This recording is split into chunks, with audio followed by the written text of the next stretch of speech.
अस्सलाम वालेकुम class, welcome back to the week 11 lecture of advanced OOP. आज के लेक्चर में हम कवर करेंगे कि जावा के अंदर थ्रेड्स क्या होते हैं। जिस तरह हम ओएस में थ्रेड्स पढ़ते हैं, इसी तरह हमारे पास जावा के अंदर भी डिफरेंट थ्रेड्स एग्जिस्ट करते हैं। वो क्या होते हैं, वो किस तरह अफेक्ट करते हैं हमारी कोडिंग को, प्रोसेसिंग को। ओके, प्रोसेसेस क्या हैं और थ्रेड्स क्या है। Processes has a self contained execution environment has complete set of routine resources including the memory space. हम सबको पता है कि हमारे पास जो रिसोर्सेज हैं सेल्फ कंटेंट रिसोर्सेज होती हैं, या जो हमारे पास कंप्लीट रन टाइम रिसोर्सेज होती हैं, उनको मेमोरी चाहिए होती है। वो हमारे पास क्या होते हैं, डिफरेंट प्रोसेसेस होते हैं, उनके अपने पास एग्जीक्यूशन हो रही होती है। वो प्रोग्राम के एप्लीकेशन के साथ सिंक्रोनाइज होते हैं, और जितनी भी सारी प्रोसेस की इम्प्लीमेंटेशन हो रही होती है वो हमारी कहाँ हो रही होती है, हमारी जावा वर्चुअल मशीन के अंदर वो सारी की सारी इम्प्लीमेंटेशन हो रही होती है। Next is thread. थ्रेड जो होता है वो हमारे फ्लो को कंट्रोल करता है कि कितने प्रोसेसेस जो है वो एग्जीक्यूट होंगे, किस प्रोसेस को एग्जीक्यूट होना चाहिए, किस प्रोसेस को रिसोर्सेज देनी है या नहीं देनी। मतलब ये सारी चीज़ें जो हैं वो सारी की सारी इंक्लूड होती हैं हमारी थ्रेड्स में। थ्रेड जो है वो हमारे फ्लो को कंट्रोल कर रहे होते हैं, डिफरेंट जो प्रोसेसेस हैं उनके फ्लो को कंट्रोल कर रहे होते हैं। ये डिफरेंट हमारे पास एग्जीक्यूटेड स्टेटमेंट्स होती हैं थ्रेड्स में, जो एक एग्जीक्यूट करवा रही होती हैं हमारे डिफरेंट प्रोसेसेस को। अब थ्रेड जो होता है वो हमारे पास नेस्टेड थ्रेड भी हो सकते हैं, और हमेशा थ्रेड तब कॉल हो जाता है, तब एग्जीक्यूट होता है जैसे मेथड कॉल होती है, आपके पास थ्रेड जो है वो क्रिएट हो जाता है। थ्रेड एग्जिस्ट करता है हमेशा प्रोसेस के अंदर, मल्टीपल थ्रेड्स एग्जिस्ट कर रहे होते हैं जो कि कंट्रोल कर रहे होते हैं फ्लो का। जैसे ही हमारा मेन थ्रेड एग्जीक्यूट होता है तो हमारी जो एप्लीकेशन है वो डिवाइड हो जाती है डिफरेंट कंकरेंट प्रोग्रामिंग में। डिफरेंट कंकरेंट प्रोग्रामिंग की एग्जांपल भी ऐसे, जिस तरह आप मल्टीपल प्रोसेसेस को एक टाइम पे रन कर रहे हो। ये डायग्राम है, इस डायग्राम से आपको समझ आ जाएगा कि सिंगल थ्रेड क्या है और मल्टीपल थ्रेड्स क्या होते हैं। अब आप अगर पहले डायग्राम को गौर से देखें तो जितने भी हमारे ब्लॉक कैलकुलेट हो रहे हैं, प्रोग्राम जो हमारा एग्जीक्यूट हो रहा है, जो कि कर क्या रहा है, रीड कर रहा है, देन कैलकुलेट कर रहा है, फिर उसको राइट कर रहा है, फिर रीड कर रहा है, फिर कैलकुलेट कर रहा है और राइट कर रहा है। ये डिफरेंट प्रोग्राम में एग्जीक्यूशन हो रही है। इसमें एक ही थ्रेड जो है ये एक पूरे प्रोग्राम कोड को या मल्टीपल ऑपरेशंस को है वो कंट्रोल कर रहा है। अब मल्टीपल थ्रेड्स में हमारे पास क्या है, थ्रेड 1 है, थ्रेड 2 है और थ्रेड 3 है। फर्स्ट में हमारे पास क्या हो रहा है, रीड ब्लॉक हो रहा है, फिर हम उसको कैलकुलेट करें और राइट करें, फिर रीड कर रहे हैं, फिर कैलकुलेट कर रहे हैं, फिर राइट करें। इसी तरह थर्ड टाइम रीड करें, कैलकुलेट करें और राइट करें। ये हमारे पास तीन डिफरेंट क्या हैं, प्रोग्राम्स हैं। इन तीनों डिफरेंट प्रोग्राम्स को हैंडल करने के लिए हमने 3 डिफरेंट थ्रेड इनिशिएट कर लिए। कि थ्रेड 1 जो है वो पहले प्रोसेस को रीड भी करेगा, कैलकुलेट भी करेगा और राइट भी कराएगा। जो थ्रेड 2 है वो सेकंड को करेगा, और जो थ्रेड 3 है वो थर्ड प्रोसेस को करेगा। ये हमारे पास क्या है, मल्टीपल थ्रेड्स हैं। अब जावा में थ्रेड्स किस तरह क्रिएट होते हैं। Program always have at least one thread. जो भी कोई आपका प्रोग्राम है उसमें एटलीस्ट वन थ्रेड तो होता है, और अगर कोई थ्रेड ना हो तो उसके पास बाय डिफ़ॉल्ट मेन थ्रेड होता है।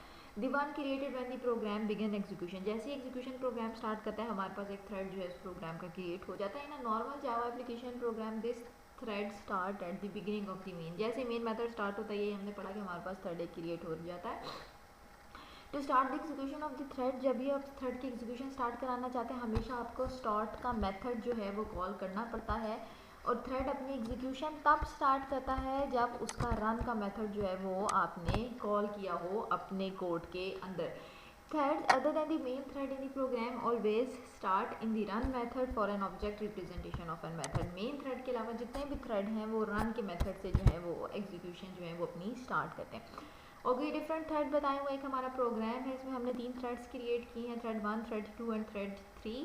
हमेशा हर थ्रेड को एग्जीक्यूट करने के लिए हर थ्रेड जो है किस मेथड से स्टार्ट हो जाता है, रन। और इसमें आप अपने थ्रेड का कोड लिखते हैं, और ये मेन में जैसे आपने थ्रेड क्रिएट किया उसके रन के साथ एग्जीक्यूशन स्टार्ट हो गई।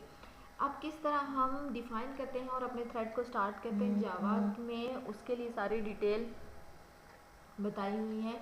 Create an object of Java dot lang dot thread class create किया आपने। ये जावा की पैकेज के अंदर से, लैंग्वेज पैकेज के अंदर से जो थ्रेड वाली क्लास पड़ी है वो आप उसे उठा सकते हैं। दो तरीकों से आप अपने थ्रेड को डिफाइन कर सकते हैं। One way is to define your class as a subclass of the thread and provide a definition of a method branch which overrides the inherited method. पहला मेथड ये है कि जो आपकी थ्रेड की क्लास है, आप अपनी क्लास जो भी नई क्लास क्रिएट करें वो आप इस थ्रेड की क्लास से इनहेरिट कर लें और सिर्फ रन के मेथड को इनिशियलाइज करें। सेकंड तरीका क्या होता है, कि आप अपनी क्लास डिफाइन करें जो कि एक रनेबल इंटरफेस को इम्प्लीमेंट कर रही हो, और उसमें फिर आप डिक्लेयर करें रन का मेथड और फिर उस रन के मेथड को इनिशियलाइज करें। अभी हम वन बाय वन आगे कोड में देखेंगे कि किस तरह हो रहा है।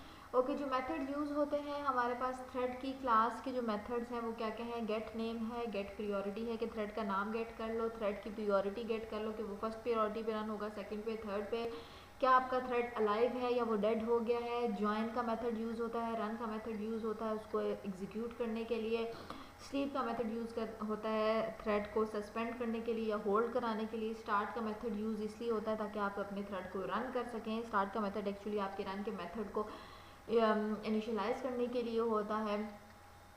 ओके, अब ये सिंगल थ्रेड की एग्जांपल आ गई है हमारे पास कि किस तरह थ्रेड क्रिएट होता है। हमने दो तरीके बताए, या तो हम थ्रेड को इनहेरिट कर लें या हम क्या करें उसका इंटरफेस क्रिएट कर लें।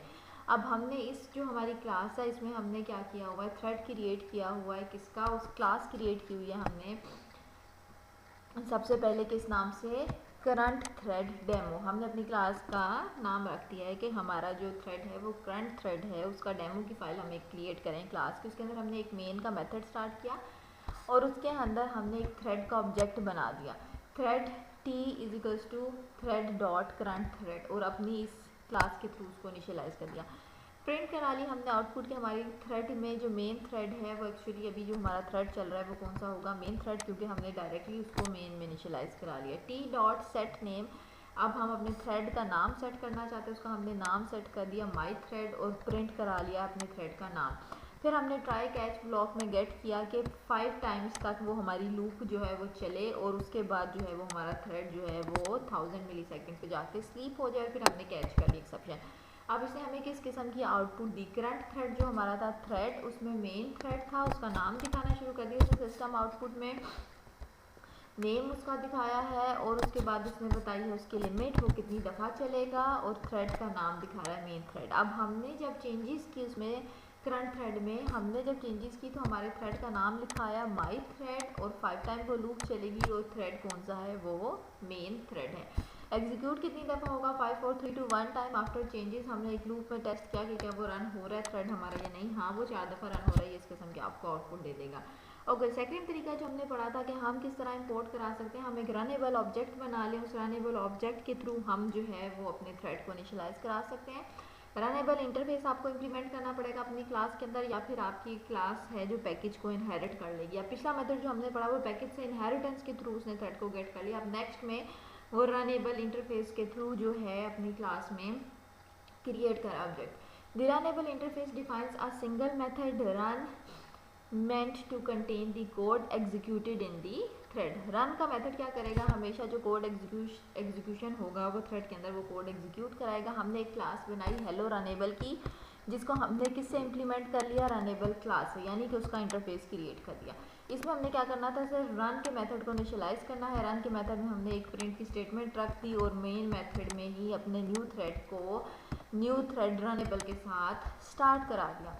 अब ये जो न्यू थ्रेड है ये बता रहा है कि हमने एक ऑब्जेक्ट क्रिएट किया है, इज इक्वल्स टू, आप उसको लिख देंगे हेलो रनेबल इम्प्लीमेंट हुई है, इसलिए आपने उसको किससे लिख दिया है? Is equals to new hello runnable dot start. ये पूरा ऐसे फंक्शन भी है, आप इस तरह भी लिख सकते हैं या आप इस तरह भी लिख सकते हैं थ्रेड्स डॉट स्टार्ट, तो भी जो थ्रेड है वो स्टार्ट होना शुरू हो जाएगा। अब थ्रू इंटरफेस जो रनेबल आपने क्लास क्रिएट की है उसकी पहली एग्जांपल ये है कि आपने क्लास क्रिएट की HR जो कि इम्प्लीमेंट कर रही है रनेबल इंटरफेस को, किसके? थ्रेड को। रन किसके मेथड में हमने ये प्रिंट कर दिया और मेन मेथड में जो हमारी HR क्लास थी उसका हमने एक ऑब्जेक्ट क्रिएट किया R, और थ्रेड T जो कि इससे इनहेरिट हो रही है उसका भी हमने एक ऑब्जेक्ट क्रिएट करके उसमें ये रनेबल क्लास का ऑब्जेक्ट पास कर दिया और अपने थ्रेड को स्टार्ट करा दिया मेन थ्रेड में। ओके, सब क्लासेस थ्रेड भी हो सकते हैं जो आपकी सब क्लासेस हैं उनके अंदर भी आप थ्रेड्स को इंपोर्ट करा सकते हैं। सॉरी, एन एप्लीकेशन कैन सब class thread providing it's on implementation of run. जो भी सब क्लास है वो अपनी रन की इम्प्लीमेंटेशन दे के वो भी अपने अंदर जो है वो गेट कर सकती है। क्या लिखा हुआ है? Public class hello thread extend thread. हमारी क्लास का नाम क्या है? Hello thread. वो किसकी क्लास को एक्सटेंड करिए? थ्रेड वाली क्लास को एक्सटेंड करिए। उसने अपने रन के मेथड में जो भी चीज़ है वो स्टार्ट करा दी और मेन में जाकर उस थ्रेड को इनिशियलाइज करा दिया। इसी तरह एचआर क्लास ने भी एक्सटेंड किया है थ्रेड क्लास को, उसने हमने रन का मेथड डिफाइन किया है और उसने स्टार्ट कर दिया रन के मेथड के। दोनों सेम मेथड है, आप इसमें से ये वाला सेंटेक्स यूज़ कर लें रन द थ्रेड को स्टार्ट करने के लिए, ये वाला थ्रेड को स्टार्ट करने के लिए यूज़ कर लें, आपका थ्रेड एग्जीक्यूट हो जाएगा। Okay, pausing execution with sleep. Thread dot sleep causes the current thread to suspend execution for the specific period of time. हमने यही पढ़ा था कि रन और स्टार्ट के फंक्शन के बाद जो स्लीप का फंक्शन है वो हम इसलिए यूज़ करते हैं ताकि हम कितनी देर के लिए अपने थ्रेड को स्लीप पे लगा के दूसरे प्रोसेस या दूसरे प्रोग्राम की एग्जीक्यूशन करा सके और फिर वापस अपने थ्रेड को वेक करके इस प्रोसेस की एग्जीक्यूशन स्टार्ट कर सके। इंटरप्ट जो है वो स्लीप के पीरियड को ख़त्म कर देती हैं और अगर इंटरप्ट ना आए तो हम जितनी मर्जी देर के लिए चाहें अपने थ्रेड को स्लीप पे लगा सकते हैं। वो किस तरह हम स्लीप पे लगा सकते हैं, हमने क्लास क्रिएट की स्लीप मैसेजेस की, उसके मेन मेथड इंक्लूड किया और मेन मेथड जो है वो क्या कर रहा है, इंटरप्टेड एक्सेप्शन की थ्रेड जो है वो थ्रो करा रहा है, एक्सेप्शन थ्रो करा रहे हैं। ओके, हमने क्या किया, एक एरे बनाई इंपॉर्टेंट इन्फॉर्मेशन की, उसमें हमने लिखा mares eat oats, does eats oats and little lambs eat ivy, a kid will eat ivy too. ये हमने इन्फॉर्मेशन रख दी। लूप चलाई हमने, इसकी लेंथ गेट की और हमने अपने थ्रेड को 4 मिली सेकेंड्स के लिए स्लीप पे लगा दिया और अपनी ये जो एरे है वो एग्जीक्यूट करा लिया। ओके, आउटपुट हमारे पास इस तरह आई कि हमारे पास mare eat oats, does eat oats सारी इन्फॉर्मेशन आ गई। वो किस तरह आई, क्योंकि हमने लूप पे लगाया, इसके बाद हमने कहा कि 4 मिली सेकेंड या 4 मिली सेकेंड के लिए यहाँ पर हमारा थ्रेड स्लीप पे लगेगा, दूसरी जो भी प्रोसेसिंग करनी है किसी प्रोग्राम में वो प्रोसेसिंग करेगी, उसके बाद आपकी एग्जीक्यूशन हो जाएगी। ओके, रनेबल इंटरफेस के थ्रू, जब आप इंटरफेस के थ्रू अपनी रनेबल की क्लास को इंपोर्ट करते हैं तभी आप थ्रेड क्रिएट कर सकते हैं। उसमें आपने क्या किया, थ्रेड का एक ऑब्जेक्ट क्रिएट किया और उसको न्यू थ्रेड से क्रिएट करके इनिशियलाइज करा दिया है। दिस का ये मतलब कि उसने मेन क्लास से अपनी चीज़ें इनहेरिट कर ली हैं और ये हमारे पास डेमो थ्रेड था। प्रिंट हमने क्या किया है कि चाइल्ड थ्रेड की वैल्यू t है और उस चाइल्ड थ्रेड को स्टार्ट कर दे। रन में जाके हमने 5 तक लूप लगाई और चाइल्ड थ्रेड को गेट किया कि उसने कितनी वैल्यूज़ दी हैं। उसके बाद हमने 1 मिली सेकेंड के लिए अपने थ्रेड को स्लीप पे लगाया और एक्सेप्शन चेक की जो हमने लास्ट लेक्चर में पढ़ी थी, थ्रो, कैच और ट्राई एक्सेप्शन के हमारे पास किस किस्म का रिजल्ट आ रहा है। अब इस क्लास को एग्जीक्यूट करने के लिए हमने थ्रेड का डेमो क्रिएट किया, अपनी मेन क्लास एग्जीक्यूट की, उसमें हमने वही लूप चेक की, मेन थ्रेड और चाइल्ड थ्रेड की एक्सेप्शन चेक की। बेटे आप कोड पूरा as it is copy paste करेंगे अपनी फाइल में तो आपको इस किस्म की आउटपुट नजर आएगी, जिससे आपको नजर आएगा कि मेन थ्रेड सबसे पहले 5 था, फिर चाइल्ड थ्रेड था, फिर मेन थ्रेड था, फिर चाइल्ड थ्रेड था, फिर मेन थ्रेड था, फिर चाइल्ड थ्रेड। ये अब 5 पहले मेन थ्रेड की आई वैल्यू, फिर चाइल्ड थ्रेड की आई, फिर चाइल्ड थ्रेड की आई, फिर मेन थ्रेड की आई, फिर चाइल्ड थ्रेड की आई, फिर मेन थ्रेड की आई, फिर चाइल्ड थ्रेड की आई, फिर मेन थ्रेड की। ये किस तरह आ रही है, ये जो हमने मिली सेकेंड्स का टाइम सेट कर दिया है चाइल्ड थ्रेड के बाद और ये जो मेन थ्रेड के बाद मिली सेकेंड का टाइम सेट कर दिया स्लीप का, उस स्लीप पैटर्न पे हमारे पास ये आउटपुट आ रही है। 5 लूप टाइम चल रहा है, फिर एग्जिस्टिंग चाइल्ड थ्रेड जो है वो खत्म हो गया है और मेन थ्रेड रह गया और फिर मेन थ्रेड रह गया। चाइल्ड थ्रेड के मिली सेकेंड्स पहले खत्म हो रहे हैं क्योंकि उसकी लूप इनर एग्जीक्यूट हो रही है और पेरेंट थ्रेड जो है वो बाद में एग्जीक्यूट हो रहा है, इसलिए इनकी इस किस्म की आउटपुट आ रही है। ओके, आप चाहते हैं आप अपने जो भी थ्रेड एग्जीक्यूट करा रहे हैं आपके प्रोग्राम को, आप उसको स्टॉप कर दें तो आप क्या करते हैं, सिस्टम के अंदर इंटरप्ट जनरेट करा दें। जैसे सिस्टम के अंदर इंटरप्ट जनरेट होती है, थ्रेड और प्रोग्राम्स जो होते हैं वो अपनी प्रोसेसिंग जो है वो स्टॉप कर देते हैं और आपके पास सिस्टम जो है उस कंडीशन में आ जाता है जिसमें आप उसको लेकर आना चाहते हैं। An interrupt is an indication to a thread that it should stop what it is doing and do something else. A thread sends an interrupt by invoking the interrupt on the thread object. हमेशा interrupt के object से आप क्या कर सकते हैं, interrupt generate कर सकते हैं और आप thread को stop कर सकते हैं कि वो जो भी वर्किंग कर रहा है वो वहाँ पर stop हो जाए। इंटरप्ट के हमारे पास एक स्टेटस फ्लैग होता है कि हमारा किस फ्लैग पे इंटरप्ट काम कर रहा है, वो इंटरप्टेड हुआ है या नहीं, और एक इन्वोकिंग थ्रेड होता है जो कि सेट्स को थ्रेड करता है। अब दो मेथड हमारे इंटरप्ट्स में यूज़ होते हैं, इज इंटरप्टेड और इज अलाइव के। हमारा थ्रेड किस कंडीशन में है, इज इंटरप्टेड फंक्शन जो है वो क्या चेक करता है कि थ्रेड जो है उसको हमने इंटरप्ट मेथड से कॉल कर दिया है, अगर कर दिया है तो इंटरप्टेड फ्लैग में वो चला जाएगा। अगर तो वो अलाइव कंडीशन में है तो test if this thread is alive, a thread is alive if it has been started and has not yet been died. आप दो तरीकों से चेक कर सकते हैं कि अगर आपका थ्रेड अलाइव है तो आप उसको इंटरप्ट नहीं कर सकते, और दूसरा अगर इंटरप्टेड है तो आप उसको वापस अलाइव स्टेट में ला सकते हैं कि आपने कितनी देर तक थ्रेड को इंटरप्ट करना था और वो उतनी देर तक काम करेगा और उसके बाद वापस आ जाएगा। Okay, next one is daemon thread and user thread. This is the most important. The call to the set daemon true in the try thread constructor makes the thread that is created a daemon thread। अब daemon thread होता क्या है, demon thread जो होता है background पे जो आपका थ्रेड रन हो रहा होता है आपकी सबऑर्डिनेट्स पे, जब आपका थ्रेड क्रिएट करता है उसको हम क्या कहते हैं, डीमन थ्रेड कहते हैं। When the thread that created the daemon thread ends, the daemon thread dies with it. Threads that run indefinitely should usually defines as a daemon thread.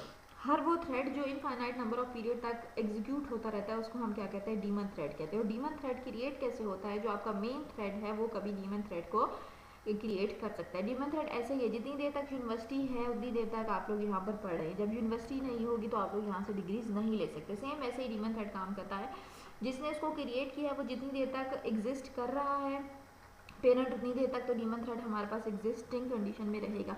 अगर तो पेरेंट एक्सपायर हो गया तो हमारे सिस्टम में से डीमन थ्रेड जो है वो भी एक्सपायर हो जाएगा। ओके, यूजर थ्रेड क्या होता है? Thread that is not a demon thread is called a user thread. वो थ्रेड जो कि किसी और सबऑर्डिनेट ने ना क्रिएट किया हो, यूजर ने अपनी मर्जी से क्रिएट किया हो, वो यूजर थ्रेड होता है। Typically use for the thread that runs for the finite period of the time. ये तब क्रिएट करते हैं हम जब हम बताते हैं कि इतनी देर के लिए थ्रेड ने एग्जीक्यूट करवानी है कोई चीज़, या इतनी देर के लिए थ्रेड जो है वो रन होना है, उसको हम यूजर थ्रेड कहते हैं। It must be explicitly stopped और डिस्ट्रॉयज और it's run method must return. या ये एक्सप्लिसिटली स्टॉप हो जाता है या हम इसको खुद डिस्ट्रॉय कर लेते हैं, या इसका रिटर्न मेथड जो है वो कुछ ना कुछ हमें रिटर्न कर देता है, तो हमें ये बता दें ये यूजर थ्रेड और ये एक डिफाइंड टाइम पे एक्सपायर हो गया।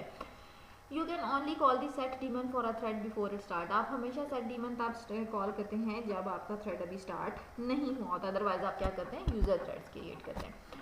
ओके, ये आपके पास मेन थ्रेड है, आपने अपने थ्रेड से कोई डीमन थ्रेड सेट कर लिया, उसके बाद उसको स्टार्ट किया, फिर डीमन थ्रेड सेट किया, उसको स्टार्ट किया, फिर आपका जो थ्रेड 3 है उसको नॉर्मली आपने स्टार्ट कर दिया, फिर मेन मेथड एंड कर दिया। जितने भी डीमन थ्रेड क्रिएटेड हुए थे मेन मेथड में वो ऑटोमेटिकली एक्सपायर हो जाएंगे, क्योंकि जिसने उसको क्रिएट किया था थ्रेड में वो एक्सपायर हो चुका है। अगर यूजर थ्रेड आप क्रिएट करते हैं तो यूजर थ्रेड जो है वो आप अपनी मर्जी से क्रिएट करते हैं। ओके बेटे, ये ट्राई थ्रेड की एक एग्जांपल है, ये पूरा का पूरा कोड एज इट इज़ आपने उठा के कॉपी पेस्ट करना, आपने इसकी वर्किंग चेक करनी है कि जब आप थ्रेड क्लास से एक्सटेंड करके थ्रेड्स क्रिएट करते हैं डीमन थ्रेड और यूजर थ्रेड, तो वो किस किस्म की आपको आउटपुट प्रोवाइड करते हैं। ओके बेटे, this is all about today's lecture. ये हमें इस किस्म के आउटपुट देगा, आप ये सारी रन करके देख लेंगे, जो किसी बच्चे को समझ नहीं आएगा वो मुझसे पूछ लेंगे। Okay, last one is connecting thread. Calling the join method with no arguments will halt the current thread for as long as it takes the specified thread to die. जो ज्वाइन का मेथड है वो उतनी देर तक आपके system को halted position में रख सकता है जब तक आप उसको डाई ना करवाएं, जब तक वो डेड पोजीशन में ना आ जाए। और with argument to specify the number of the milliseconds to wait for the thread to the die. या जितना आपने अगर मिली सेकेंड नहीं डिफाइन किया, इसका क्या मतलब, ये 1 मिली सेकेंड बाद थ्रेड जो है वो डाई हो जाएगा। अगर आपने कोई भी मिली सेकेंड नहीं डिफाइन किया, इसका क्या मतलब है कि थ्रेड उतनी देर तक हॉल्टेड पोजीशन में रह जाएगा जितनी देर तक आपका सिस्टम जो है वो एग्जिस्ट कर रहा है। अब थ्रेडिंग के डिफरेंट शेड्यूल्स भी आप डिफाइन कर सकते हैं, यानी कि आपने टाइम फ्रेम डिफाइन किया हुआ है कि इतने सेकंड के लिए, लाइक 1 मिली सेकंड के लिए थ्रेड 1 एग्जीक्यूट होगा, उसके बाद वो स्लीप कंडीशन में चला जाएगा। 1 मिली सेकंड के बाद थ्रेड 2 एग्जीक्यूट होगा, फिर वो स्लीप कंडीशन में चला जाएगा। 2 मिली सेकंड के बाद थ्रेड 3 एग्जीक्यूट होगा, फिर वो स्लीप कंडीशन में चला जाएगा। और 3 मिली सेकंड के बाद थ्रेड 4 एग्जीक्यूट होगा और वो फिर स्लीप कंडीशन में चला जाएगा। फिर यहाँ पर 4 मिली सेकंड के बाद थ्रेड 1 अगेन एग्जीक्यूट होगा और उसके बाद फिर से स्लीप कंडीशन में चला जाएगा। और फिर 5 मिली सेकंड के बाद थ्रेड 2 एग्जीक्यूट होगा और स्लीप पोजीशन में चला जाएगा। और थ्रेड 3 और 4 की वर्किंग ऑलरेडी जो है वो एंड हो गई होगी। Okay, what is synchronization? The objective of the synchronization to ensure that when the several threads want to access a single resource, only the one thread can access it any given time. Synchronization ये है कि जब आपके बहुत सारे thread request कर रहे होते हैं कि उन्हें कोई रिसोर्सेज चाहिए, तो आप क्या करें, एक रिसोर्स एक ही थ्रेड को दें एक टाइम पे, यानी कि 5 बजे से लेके 5 बजे से लेके 10 बजे तक ये जो थ्रेड की रिसोर्सेज हैं ये प्रोग्राम नंबर 1 के पास ही रहेंगी और ये वाली रिसोर्सेज थ्रेड 1 ही यूज़ करे, कोई और इसको नहीं यूज़ कर सकता। अगर कोई और इसको यूज़ करेगा तो वो फिर डेड लॉक और एरर्स वाली कंडीशन जो है हमारे पास अगर हो जाएंगी।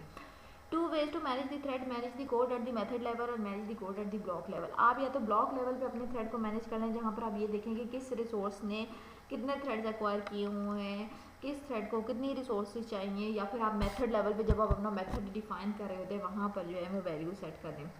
एक एग्जांपल दी हुई है कि हमें क्यों सिंक्रोनाइज करना ज़रूरी है। सपोज कर लें कि आई की वैल्यू जो है वो स्टार्टिंग में हमारे पास क्या थी, 30 थी।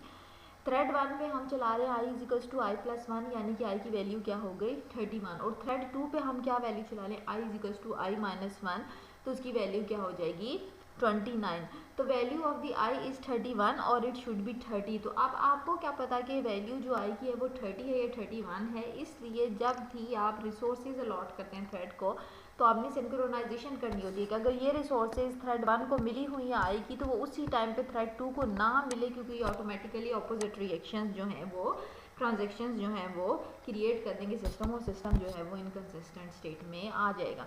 सिंक्रोनाइज्ड मेथड जो हमारे पास एग्जिस्ट करते हैं वो म्यूचुअल एक्सक्लूसिवनेस के होते हैं। आप कीवर्ड सिंक्रोनाइज यूज़ कर सकते हैं, आप ये लॉकिंग और अनलॉकिंग वाला जो मैकेनिज्म है वो यूज़ कर सकते हैं, जिस तरह आप ऑपरेटिंग सिस्टम में यूज़ करते हैं कि आप रिसोर्सेज लॉक कर दें कि ये वाले रिसोर्सेज जो हैं वो थ्रेड 1 ने लॉक की हुई हैं for this period of the time, जब वो रिलीज़ करेगा देन आपको रिसोर्सेज जो हैं वो मिलेंगी। एग्जाम्पल दी हुई है एक माई क्लास की और उसमें एक सिंक्रोनाइज्ड पब्लिक का मेथड बनाया है, मेथड 1, मेथड 2 एंड मेथड 3, जो कि सिंक्रोनाइजेशन गेट करेगा for the same object instance. Only the one synchronized method can be executed at one time because that method will have the set the log that prevents any other synchronization method। यही मैंने आपको बताया कि जब एक time भी एक resources एक थ्रेड को मिलेंगे, उसने वो रिसोर्सेज लॉक की हुई हैं, तब तक कोई दूसरा जो है वो रिसोर्सेज यूज़ नहीं कर सकता और ना ही उसकी जो रिसोर्सेज है वो अनलॉक हो सकती हैं, क्योंकि वो अब्यूज़ कंडीशन में काम कर रहा है। ओके बेटे, ये आपका लैब टास्क है। This is your lab task related to thread your interrupts, और कितने मिली सेकेंड्स के लिए आपने एक थ्रेड को लॉन्च करना है और उसको स्टार्ट करना है। जो मैंने पीछे पूरी थ्रेड की एग्जांपल दी हुई है ये सेम उसी से मिलती एग्जांपल है, सिर्फ जो टाइम चेंज करना है वो मिली सेकेंड का टाइम चेंज करना है। किसी बच्चे को थ्रेड्स की कुछ ना समझ आई है तो वो मुझसे पूछ लेगा बेटे, और ये असाइनमेंट आपकी ड्यू है। टाइमिंग मैंने आप लोगों को अपने सीआरस को नहीं बताई, बहुत जल्द ही आपके एलएमएस पे टाइमिंग जो है असाइनमेंट्स की अपडेट हो जाएंगी और वही ड्यू डेट होंगी और उस पर आपको मुझे सबमिट करानी पड़ेगी, इसलिए जो भी टास्क हैं आप लोग अपने साथ साथ कवर करके रखें। Thank you. अल्लाह।